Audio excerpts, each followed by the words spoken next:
Dans un village de Russie vivaient deux frères. L'aîné s'appelait Boris et l'autre Yakov. Boris était un garçon débrouillard et plein d'esprit. Quant à Yakov, il n'était pas méchant, mais il était bêta. Ce sont des choses qui arrivent. Boris travaillait au champ et Yakov s'occupait de la maison.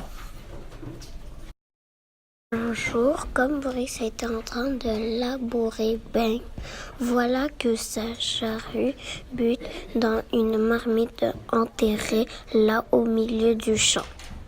Boris écarte la terre, relève le couvercle de la marmite et voit qu'elle est remplie de pièces d'or. Quelle chance! Boris est fou de joie, mais tout de suite après lui vient un gros souci. Alors, il dit à son cheval, « Attention, si le Seigneur apprend que j'ai trouvé un trésor dans son champ, il faudra le lui donner. » Et Yakov, qui est incapable de tenir sa langue, comment faire? Boris recourt de trait à la marmite pleine d'or, marque l'endroit d'une grosse pierre et réfléchit un moment. « J'ai une idée, dit-il, pourvu qu'elle soit bonne. »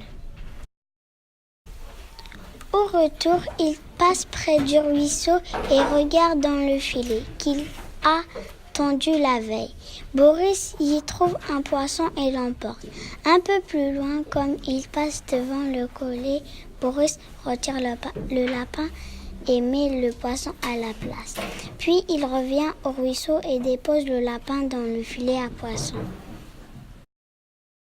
Arrivé à la maison, Boris dit à Yakov, « Petit frère, j'ai grand faim, fais-nous des crêpes. »« Bonne idée, dit Yakov, parce que moi je sais bien faire les crêpes. »« Alors dépêche-toi, dit Boris, j'ai trouvé dans le champ une marmite pleine d'or et dès qu'il fera nuit, nous irons la chercher. » Yakov prépare la pâte, attrape la poêle, fait sauter ses crêpes et les empile dans une grande assiette.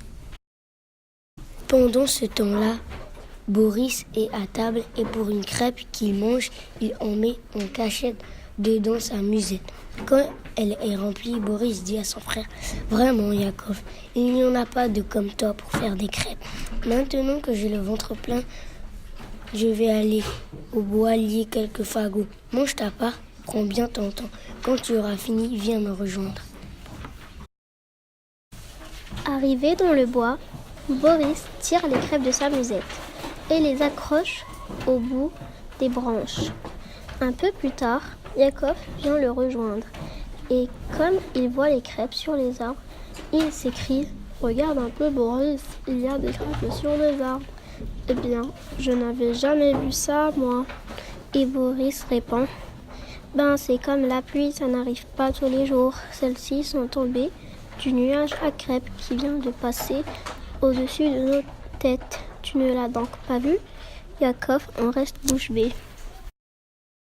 Maintenant, allons chercher la marmite, dit Boris. Mais en passant, on va regarder s'il y a du gibier dans mon collet.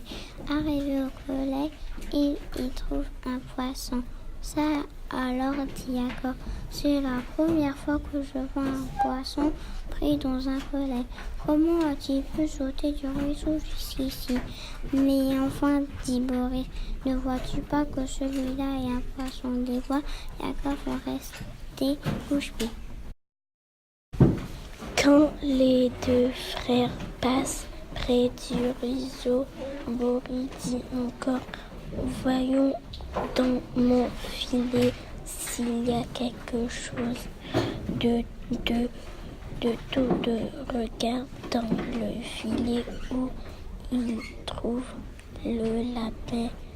Yakov s'écrie, ça alors, depuis quand on attache-t-on le lapin dans un filet? Mais depuis toujours, dit Boris, ne vois-tu pas que celui-là est un lapin d'eau douce? Yakov en reste bouche bée. Quand les deux frères sont au milieu du champ, Boris déterre la marmite pleine d'or. Et tous deux l'emportent. Au retour, ils passent près du château et entendent les moutons bêler derrière la palissade. Et Boris, dis donc Boris, qu'est-ce qu'on entend là? Et Boris répond, ce sont les diables qui fouettent le Seigneur. Rentrons vite avant qu'il nous attrape. Une fois chez eux, tandis que Yakov reprend son souffle, Boris cache la marmite puis il dit, surtout petit frère, pas un mot à qui que ce soit sur cette marmite ou bien nous aurons des ennuis, de gros ennuis. Oui, dit Yakov, je tiendrai ma langue, c'est promis. Le lendemain, les deux frères se lèvent plus tard que d'habitude. Vers midi, Yakov se rend au puits. Les voisins lui disent « Eh bien, tu as du retard aujourd'hui ?» Forcément, mon frère et moi avons passé la moitié de la nuit dehors. La moitié de la nuit? Mais pourquoi? Pour emporter la marmite pleine d'or que Boris a trouvée dans le champ. Pardi, mais chut! C'est un secret, ne le dites à personne. En vérité, l'histoire de la marmite est bientôt répétée dans tout le village et parvient le jour même aux oreilles du Seigneur. Aussitôt, il envoie chercher les deux frères et, rouge de colère, il leur dit « Je sais que vous avez trouvé dans ma chambre un trésor. Où l'avez-vous mis ?» « Mais de quel trésor parlez-vous » dit Boris. « Oh, toi ne joues pas le plus malin avec moi, » dit le Seigneur. « Je sais que tu as trouvé une marmite pleine d'or. C'est ton propre frère qui a dit aux voisins. » « Votre Seigneurie, » dit Boris, « ne fait pas attention à ce qu'a pu dire mon frère. Ce pauvre Yakov ne dit que des bêtises. Eh bien, c'est ce qu'on va voir. »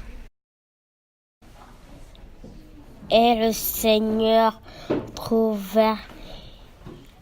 se tourne vers Yakov. « Voyons voir ton frère. A-t-il trouvé une marmite pleine d'or, oui ou non? »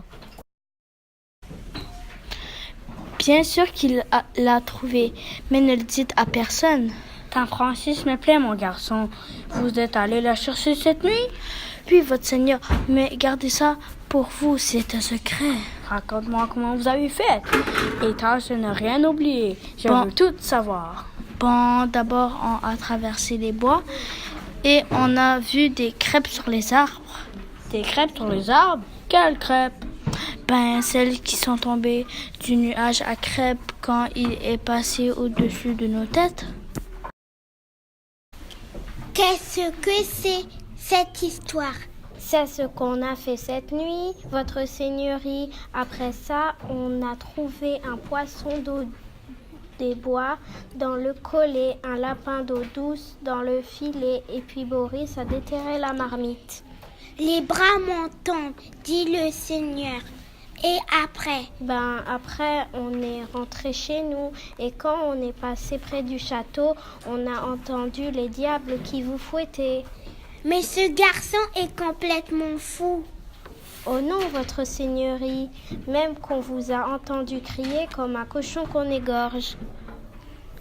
Ça suffit, bâtonner. Moi, c'est idiot. Sans frère aussi, jetez-les dehors et que j'entende plus parler d'eux. Sur le chemin de retour, Yakov traînait la jambe et gémissait parce qu'il avait mal partout. Boris aussi avait mal partout, mais il était content quand même, parce qu'il savait qu'avec le trésor, son frère et lui pourraient vivre tranquillement et bien aller jusqu'à la fin de leur jour. Et trotte, la souris monétaire, elle est finie.